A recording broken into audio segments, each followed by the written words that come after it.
Tesha Miller is no stranger to the public sphere, as he has made national news many times over. He is well known in the Spanish Town area, where he is believed to be a member of a particular gang.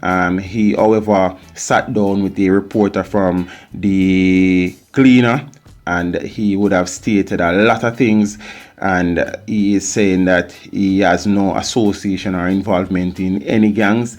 He is being unfairly targeted by the authorities. He would have spoken about his convictions, his arrests, his him fleeing Jamaica and being deported, and that there's a witch hunt to get him, and he has the utmost respect for law and authority. He also outlined his plans and his goals for his family.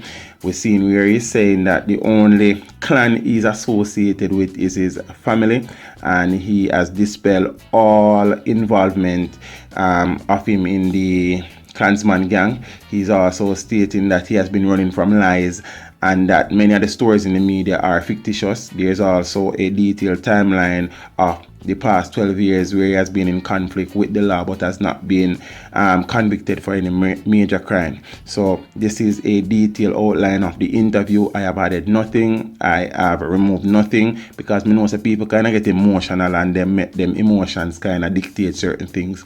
And we know the type of country we live in, so you know you have to be careful still. So this is a detail of what he said in that interview. Nothing added, nothing removed.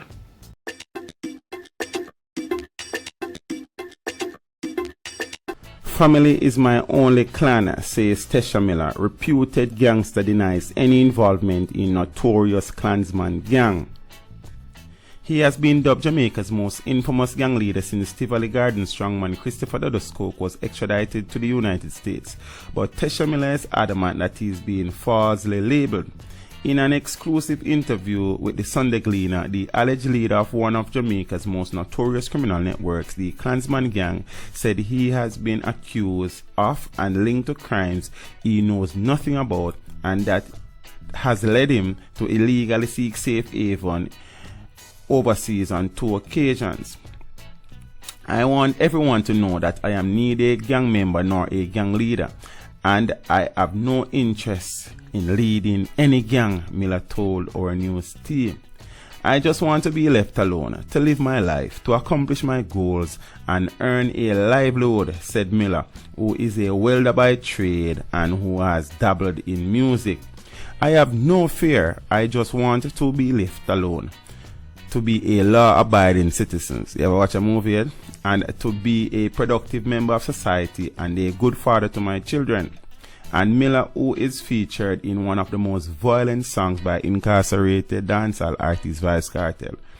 In the song Stop Going Like It Tough with Gaza Slim, Kartel boasts that even if his enemy runs into a church, he will kill him there. And he then goes on to say, "A one done if I know me, a Tesha Miller." But according to Miller, who was twice charged but not convicted of murder, he has never been involved in any killings, nor has he ever given orders for anyone to be killed. He said his name has been called in connection with many acts of criminality because, and I quote, "I live in a community in which there is always conflict with other communities, so I can only say that I am a victim of guilty by association." The fellow seemed articulate enough. Miller also rubbish reports that he leads the gang that operates one of the biggest extortion rings in Jamaica.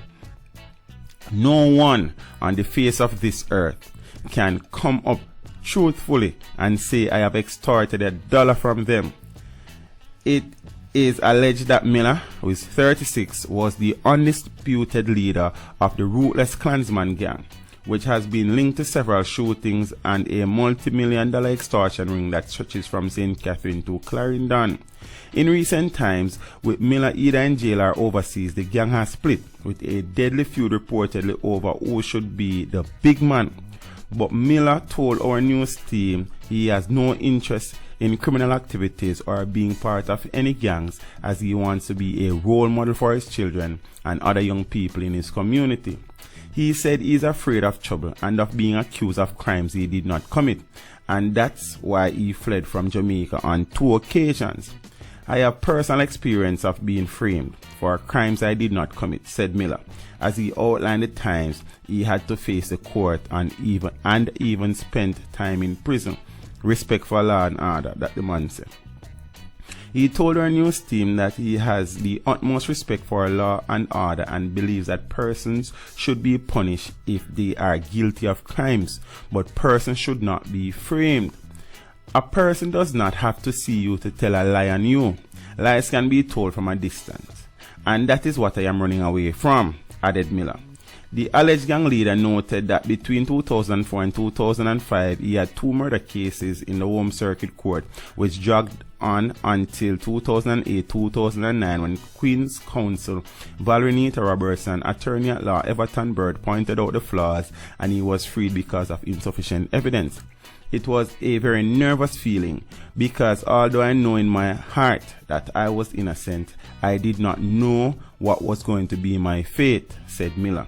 In 2010, Miller found himself back before the courts, but this time he was convicted and charged of illegal possession of firearm and robbery with aggravation and sentenced to 15 years in prison after he was found guilty of robbing a man of his motor car. Miller told our news team, as was his defense in court, that he was not in the area where the robbery took place, and he still cannot understand how he was accused and convicted. He said he is grateful to Nita Roberts and attorney at law Bert Samuels, who represented him on appeal and were successful in getting him released after the court found that the identification evidence was weak. Prison is a dreadful place. I was even tortured in prison, and I would not want my worst enemy to end up there, said Miller. This is why after I was released, I decided that I had to leave Jamaica because I did not know who next was going to frame me, added Miller.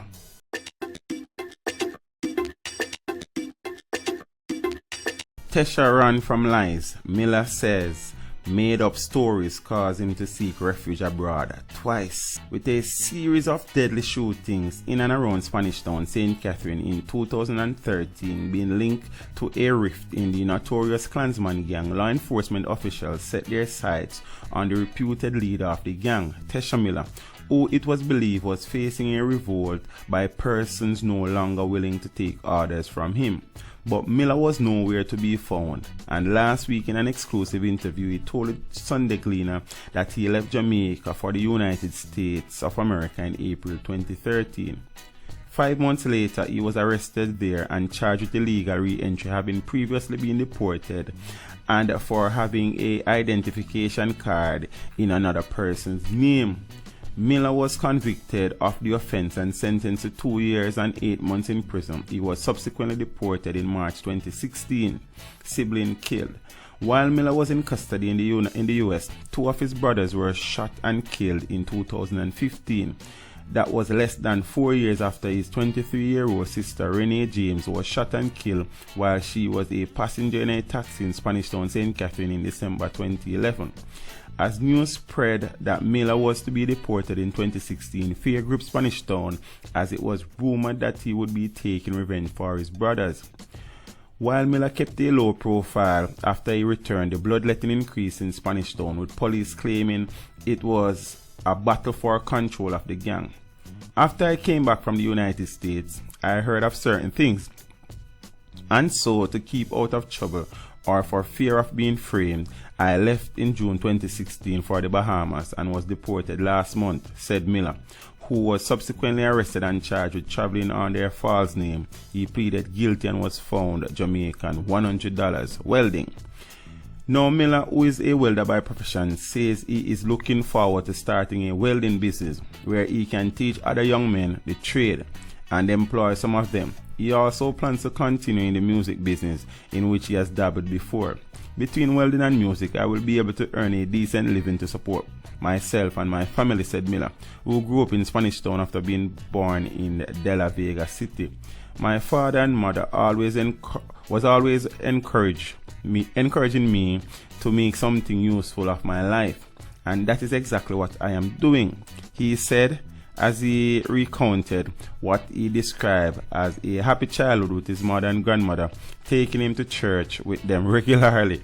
The early church experience has remained with me, and Miller said he still reads his Bible daily. The Psalms are my favorite in the Bible. I read them regularly and I can recite many of them, and I have learned a lot from them, said Miller.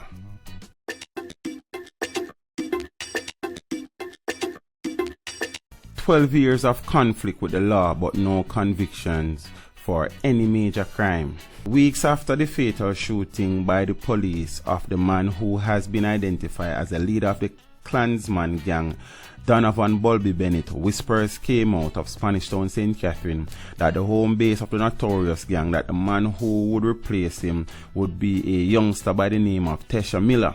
He was to gain national attention in 2005 when he was charged with 4 counts of murder and 3 counts of shooting, for which he received bail. Miller, however, absconded to the United States. May the 3rd, 2007, after being caught by U.S. officials, he was deported to Jamaica and was slapped with a 9-month prison term for absconding bail. March 5, 2008, Miller was fined $100,000 for breaching his curfew order. July 7, 2008, a cell phone was reportedly found in Miller's rectum during a search of his cell at the Horizon Remand Center after the device reportedly rang. Miller strongly refuted the claim. November 21, 2008, Director of Public Prosecutions Paula Llewellyn took the decision not to proceed with the triple murder case against Miller, as the police were having difficulty locating the sole eyewitness in the matter. He had been charged with the murder of Orion Jackson, Jeffrey Johnson, and Nicole Allen, who were shot in Brayton, St. Catherine on January 14, 2005. March 25, 2009, Miller was back before the court and was denied bail as he awaited trial for the murder of Rowan Horton, who was fatally shot on St. John's Road, Spanish Town, in April 2004. The eyewitness in the case was reported shot dead in St. Elizabeth in August 2008. After being in custody for almost a year, Miller was found not guilty for the murder of Horton on June 10, 2009, as the Crown offered no further evidence against him, as there was nothing to link him to the offense. December 26, 2009, Miller was arrested while at a Boxing Day show Sting after he allegedly breached a curfew order imposed by the court. May 2010, Miller turned himself in to the police after being listed among 25 wanted men for allegedly being gang members and area leaders. June 2010, Miller was detained under a state of emergency. July 20, 2010, Miller and Kiefer Ogilvy, son of Justine Ogilvy, a business associate of convicted Gangster Christopher Dudus Coke, were charged with assaulting a police constable. They pleaded not guilty to the incident, which allegedly occurred on July 14, 2010, when a policeman attempted to confiscate a cell phone from Ogilvy while he and Miller were in lockup. The charge against Miller was dropped on April 18, 2011. October 15, 2010, Miller was taken into custody for questioning in relation to an upsurge of shootings and other crimes in the St. Catherine North Police Division. December 21, 2010, Miller was charged with robbery with aggravation involving a motor car and illegal possession of a firearm. April 15, 2011, Miller was sentenced to 15 years imprisonment for robbery with aggravation. He was also sentenced to 7 years imprisonment for illegal possession of a firearm, with the sentence to run concurrently. Miller's conviction for illegal possession of a firearm and robbery with aggravation was quashed as his sentence set aside on March 22, 2013 by the Court of Appeal. September 17, 2013, Miller was arrested by United States authorities for re-entry to the country without proper documentation. He was allegedly detained after he arrived in Miami, Florida by boat from the Bahamas. August 7, 2016, Miller was listed by the police as a person of interest with claims being he could assist with investigation into several murders recorded in Spanish Town and Portmore, St. Catherine. April 4, 2017, Miller was deported from the Bahamas after illegally entering the country. April 19th, 2017, Miller was fined the Jamaican $100 maximum fine by the law after he pleaded guilty to making a false declaration to Jamaican immigration officials. May 2017, Miller shared his story with the Sunday Gleaner, with the police promising to provide a response to his claims shortly. Interesting. Remember to like, share, subscribe. This is Steve saying, until next time, walk good.